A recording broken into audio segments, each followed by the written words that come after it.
Good afternoon, this is Joshua with our first episode, 001, of Why Homeownership Matters. We're going to cover 3 questions today. Number 1 is why homeownership matters. Number 2 is quick tips to save money. And number 3 is how to ride horses for free. Go ahead and question. Okay. So this is question number 1. Why does home ownership matter? Homeownership matters for simple reasons. Number 1, it's the fastest way to wealth creation. Most people don't know that there's a difference between being rich and being wealthy. Rich means that you make a lot of money. Wealthy means that you have actually saved that money. So it does not matter if you make a lot of money if you don't ever save money. And so before the 2008 crash, I actually heard of an investor or a person in the business world who had made close to $1 billion in 1 year. But he spent 1.1 or 1.2 billion in his personal life buying airplanes and cars and apartments. And so when the crash occurred, all that stuff that he put huge down payments on went all the way to zero and actually upside down. He was literally more broke than you or I. So anybody in the marketplace who is quote unquote rich and they're making, let's say, $1 million a year or $300,000 a year, if they spend $350,000 in the same year they made $300,000, they're not wealthy. They're rich. And if you have to work today to pay yesterday's bills, even if you're making a lot of money and society says you're rich, you could be rich, but you're not wealthy. So why homeownership matters so much is because wealth creation is about saving money. You have to pay to live somewhere, and there's a lot of information out there that you can read on the internet that says it's better to rent. Different times of the marketplace, they'll say you shouldn't rent. The only time that you should rent over trying to buy your own home is if you're going to live in a place for less than 3 years, and that is only because the marketplace could actually fall in those 3 years and you couldn't be able to sell. In general, if you're going to live anywhere longer than 3 years, it's better to buy. Now, you have to have the personal drive to want to buy, and there's nothing wrong with renting for your whole life. But as far as creating wealth, owning a home, your monthly payment that has to be paid to go somewhere goes directly to paying off an asset that over time always goes up. If you don't believe me, go back and ask your parents. And if you really want to know, ask your grandparents, because your grandparents bought a house and some of them built brand new. One of my neighbors built a brand new house in like 1969 or 70, and he went to the lumber yard and said, I will spend no more than $13,000, and they built an entire house for $13,000. You can't add a bedroom for $13,000 anymore. Technically you probably could, but it's very difficult to spend that kind of money. And so over time, assets rise. Why homeownership is better than renting from a long-term perspective as well is because you'll hear this argument that the money is better spent on an investment. So you should be taking that money and investing it in the stock market or in your business. Why I disagree with that completely is most people cannot borrow that kind of money, so it's very difficult to borrow $100,000 on something that isn't a residence. So you wouldn't even be able to get access to that much cash without actually buying a home. Number 2 is that rent money that is going away every month, over 3, 5, 7 years, those rents go up to actually meet the value in the marketplace no matter where you're at. So I actually meet and see people who they're still paying in the city of Crosse. They're paying $600 a month in rent for a 2-bedroom house or a 3-bedroom house. The reason they're still paying that is because they haven't moved in 7 or 8 years. If they tried to move right now, it is almost impossible to find decent housing in the city of La Crosse that's 3-bedroom, 1-bath, or 3-bedroom, 2-bath for less than $900 a month. So the rent rates will change no matter where you're at over time, and normally they go up to cover the cost of the investment. Meaning an investor that owns a rental, he has to pay his mortgage, he has to make a profit, he has to pay interest, he has to pay his taxes. And if he's not doing all those things, including making a profit, there's no point in him doing it. So over time, he has to raise rents. And if your landlord is tired of the property, he's going to sell it. As soon as it sells, the rent's going to go up as well. So not only are you buying something, an asset that you're paying down, if you stay in the rental market over time, your rents will always go up to meet the marketplace. What is the next question? Can you just give us a quick tip on how to save money? The fastest way to save money. Yes, I like this question. So the fastest way to save money, in my opinion, is to get yourself out of the savings. So I talk about this with a lot of my buyers all the time, and that is almost all banks give you a free personal checking account. They will also give you a second free personal checking account or a second savings account. The fastest way to save money is to open that second account, and I do it on Monday morning, so it happens for me on Monday. Go on your online banking, create an automatic payment that occurs every single week of a certain dollar amount from your regular checking account, which everything's coming out of, so you're paying your heat with it, you're paying your food with it, you're using that card, that cash card, to go do everything you're doing with it. And every week on Monday morning, a certain dollar amount, you pick the dollar amount, goes from that account to the other account. So all you need to worry about is on Friday, when you go home, there's going to be enough money in that checking account on Monday to make that transfer. It should be more, you should have more than that, and it should be done in a way that doesn't disrupt your lifestyle. So my point to people is do a dollar. Start with a dollar.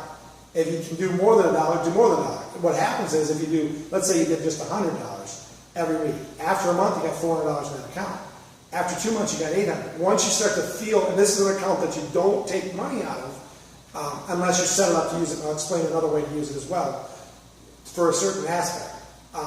But that is your long-term savings account. The only reason you take money out of that account is to pay for an emergency or to take it and invest. Meaning, like, you literally have something that is going to stop parts of your life, like a hospital visit, your car breaks down and you can't get to work anymore without taking money out. But you don't take it out for fun, you don't take it out for pizza, you don't take it out for a movie. You literally leave that money in no matter what. And as it builds, you start to actually see that you're accomplishing something. So you'll start to think differently about your money because that money is being built up. So what I tell people is get it started. Whether it's $10 a week, $20 a week, $1 a week, get it started. And then from there, start to move it up. Because as you see it build up, you'll go to the, let's say you're going to order a pizza tonight, and you were going to spend $30 on a pizza delivered to your house. You'll go, all of a sudden think about that pizza. Oh, that's $30 that I can have in my savings account, and I can go to the store and buy one for $3. Yeah, it's not as good, but now I got $27 in my savings account instead of never remembering that money. So as in your personal checking, all you got to worry about, most people worry about, is whether it's at zero or not. This is a total separate thing that is building up that you do not touch, and the more money you put in it, the better off you are to watch. So another way to use it, this is the way I started using it when I first started. My wife taught, when I first got married, that we should take our mortgage payment and we should write it out of our checking account on the 1st when it was due on the 15th. So that essentially did the exact same thing. The reason that it's better to do it in a savings account is because it's a set it, kind of, and forget it, and it takes the emotional part out of actually doing the transfer. When you have to emotionally make, so like if I had to write the check every week from one account to the other, I would some weeks go, oh, I really can't do it this week because I have this. Setting it up so it's happens automatically will automatically make it happen so you're not emotionally involved in it. After a couple of weeks, if you can move it up.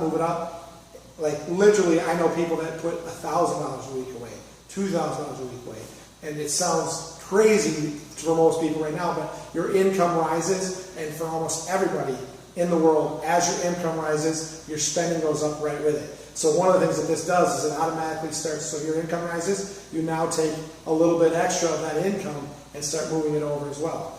Most people that create wealth in their own lives, every time they get a raise, 50% of that raise, at least 50% of that raise goes into savings immediately. They don't just start moving their personal spending up.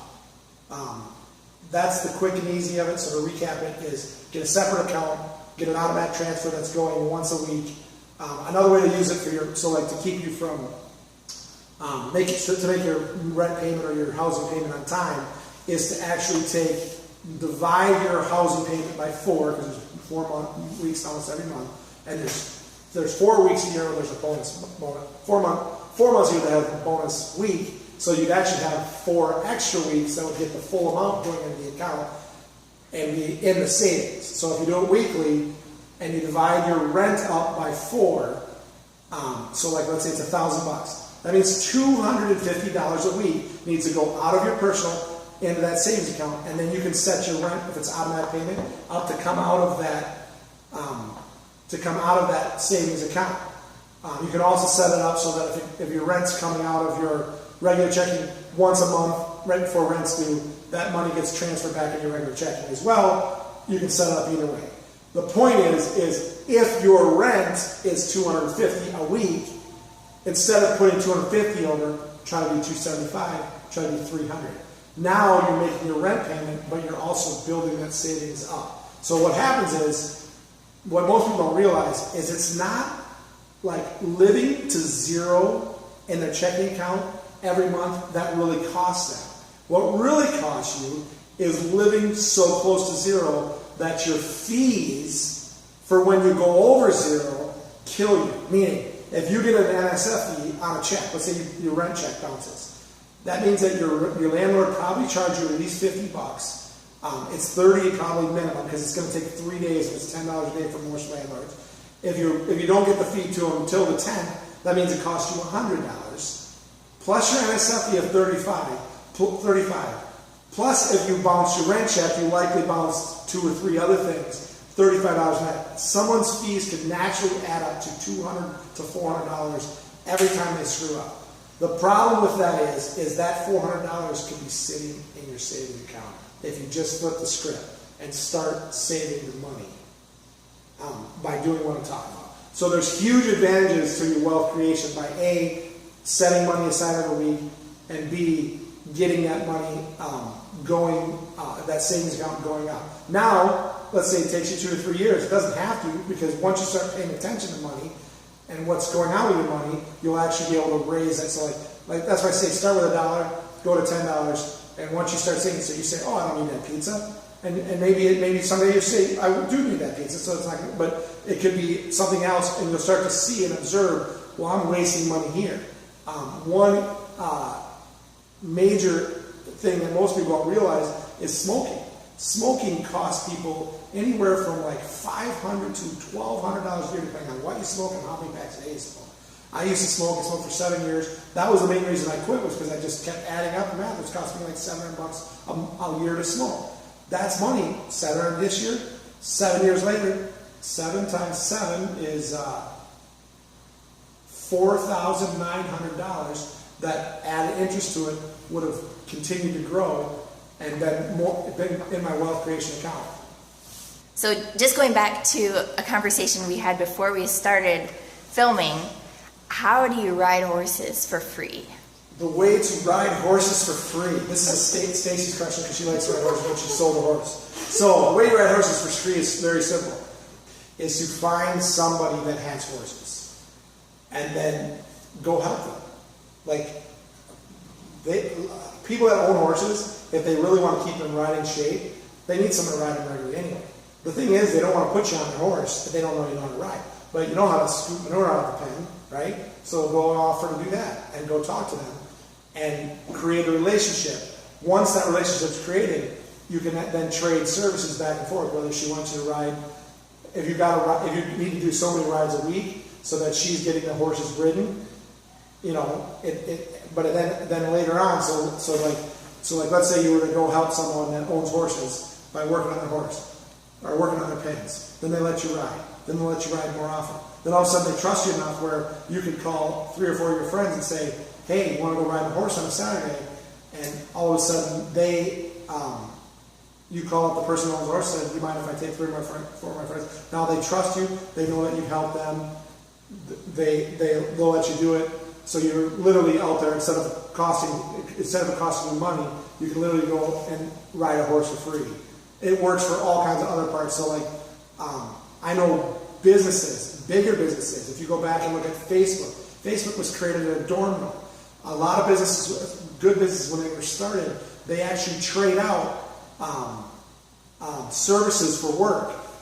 The late singer Prince, I read about him, that he literally would do janitorial work so that he could get free studio time after hours. Meaning he wanted to get into the studio to practice and get his stuff recorded properly. And so he was sweeping floors when he was 17, 18, 19 years old at a studio so that he could get in, not during business hours, after hours, and record.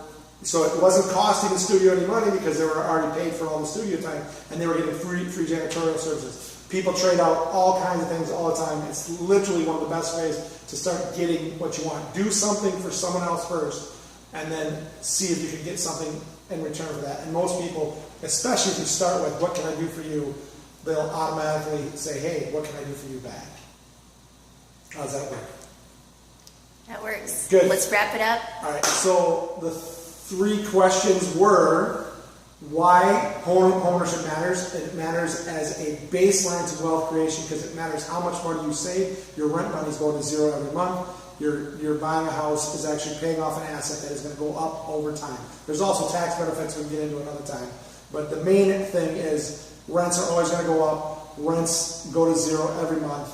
Home ownership, you're building up an asset. The next one is how to save money quickly and easy. Quick tip is to set up a secondary account, have money transfer from your primary account to your secondary account every Monday. You can pick whatever day of the week you want. You can do it on payday. I find it's easier to do it on Monday because I'm busy enough on Mondays that I can't go stop the transaction. So I just need to prepare that the transaction is going to happen and get used to it. The third question is how to ride horses for free. Go do something for someone who owns horses and work your way into their hearts so that they let you ride their horses for free. Yeah.